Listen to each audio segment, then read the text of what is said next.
Hello friend, नमस्कार। मैं दिनेश शर्मा।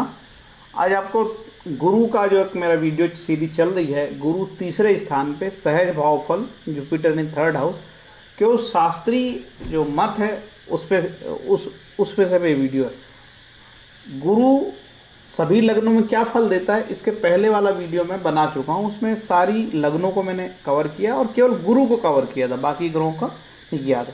तो गुरु आपको तीसरे भाव में क्या फल देगा, शास्त्रीय मत है ये नहीं होगा कि गुरु यदि मेष राशि का है तो क्या फल देगा, मीन राशि का क्या फल देगा, मकर का क्या फल देगा। इस विषय के जो निर्णय शास्त्रों में नहीं दिए हैं, तो आपको केवल प्लेन फल बताए जा रहे हैं शास्त्रोक्तमक कि गुरु तीसरे भाव में क्या फल देता है। ठीक है, कई जो जानकार है वो इस चीज़ को समझ ही नहीं पाते कि क्या बताया जा रहा है। आपको राशि के अनुसार फल नहीं बताया जा रहा है। आप जो एस्ट्रोलॉजर शास्त्रीय ग्रंथों में लिखा है, ज्योतिषियों ने लिखा है कि तीसरे भाव का गुरु होगा तो क्या फल देगा, सिर्फ वो है। चलते हैं आगे।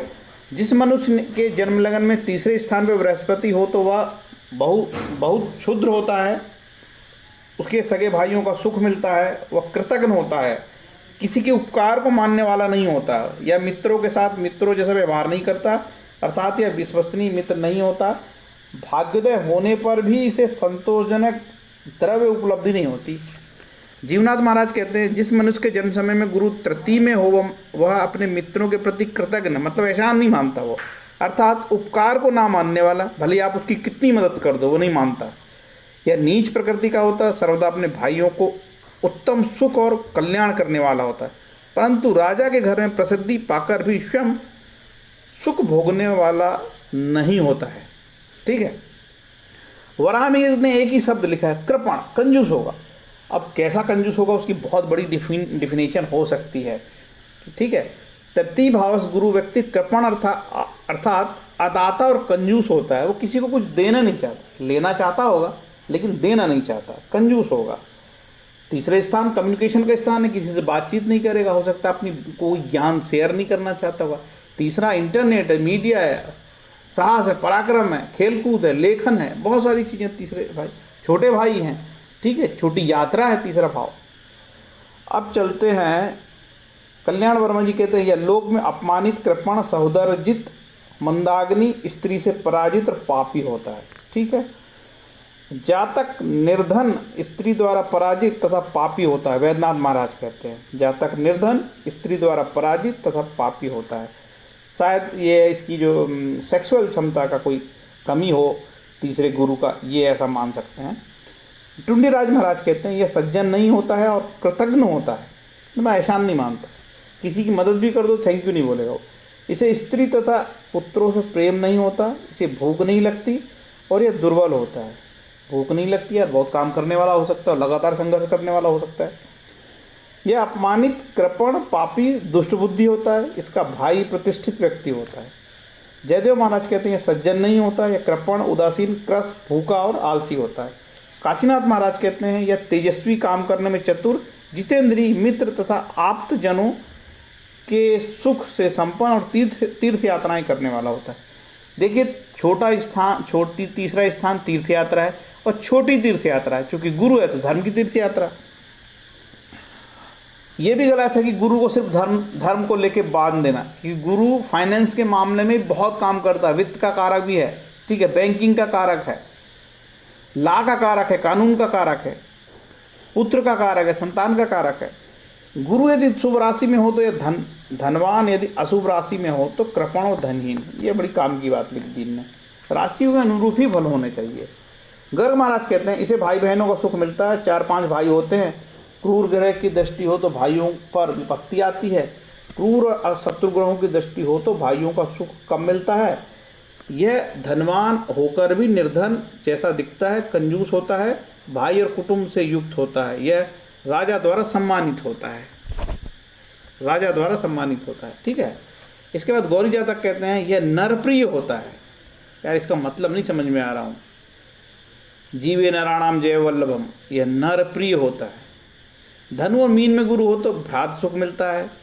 सैकड़ों लोगों का स्वामी होता है। यवन जातक लिखते हैं, सैकड़ों लोगों का स्वामी होता है, मतलब यार कोई लीडरशिप या कोई प्रतिनिधित्व कर सकता है कहीं का।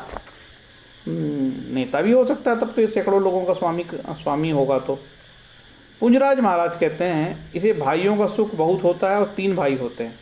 जागेश्वर महाराज कहते हैं विशेषतः मनुष्यों में हीन होता है ये।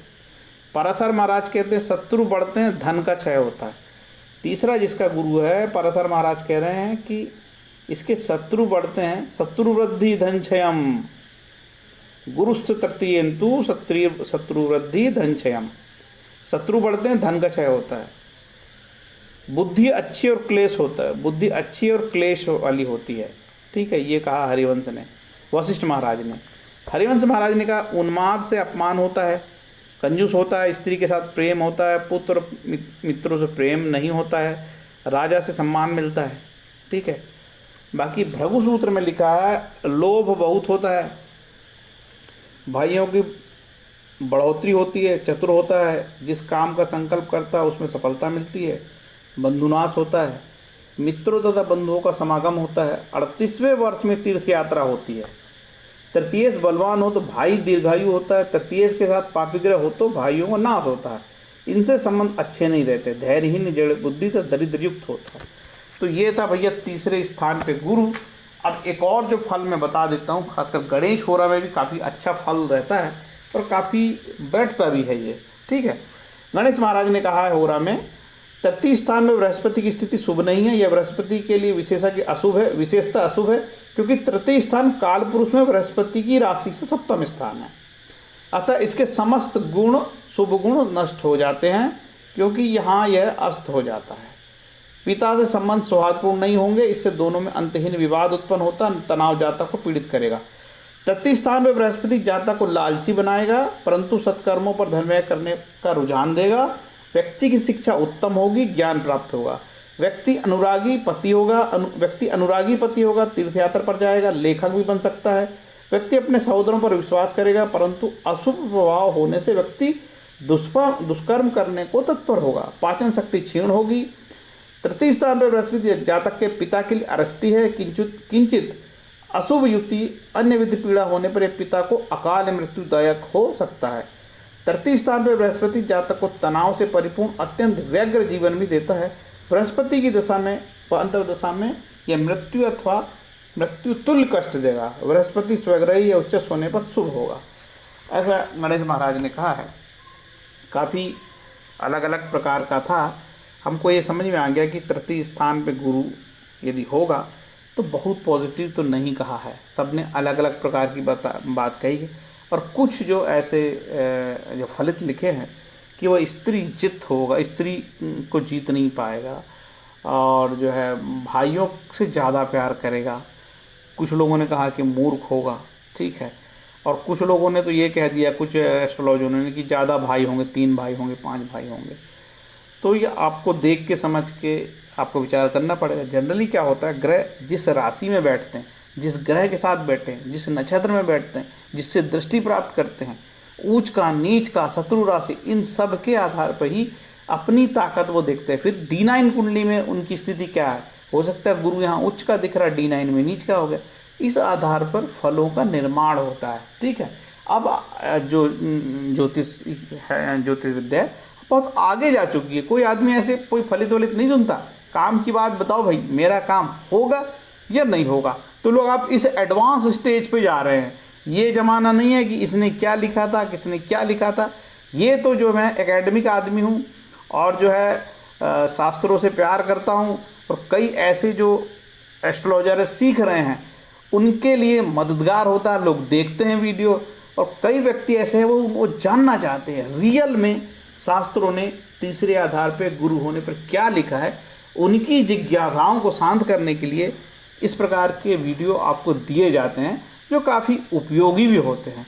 उम्मीद है कि ये छोटा सा वीडियो आपको काफ़ी अच्छा लगा होगा। और मैंने जो है कुछ भी अपना परिचय नहीं दिया, फ़ोन नंबर भी नहीं दिया है। तो भैया ये मेरा नंबर है, आपको ज़रूरत पड़े तो इस पर संपर्क आप कर सकते हो, ठीक है। और उम्मीद है कि ये छोटा सा वीडियो आपको काफ़ी आपको जो है ज्ञानवर्धन हुआ होगा, ऐसा मैं उम्मीद करता हूँ कि ये वीडियो आपका ज्ञानवर्धन करेगा। आगे जो है वीडियो मैं बनाऊंगा 4th हाउस में गुरु के क्या फल आएंगे, ठीक है। क्योंकि मैंने मेष से लेके मीन तक गुरु क्या फल देता है तीसरे एक वीडियो बना के डाल चुका हूँ, उसमें काफ़ी विवरण था। अब जो 4th हाउस का जो गुरु होगा सिर्फ शास्त्रोक्त मत का ही उसमें जिक्र किया जाएगा, बाकी कुछ नहीं किया जाएगा, ठीक है। क्योंकि गुरु के विषय में बहुत सारे वीडियो मैंने पहले भी बना के डाल दिया हूँ। हरे कृष्णा बोल के वीडियो को विराम देता हूँ।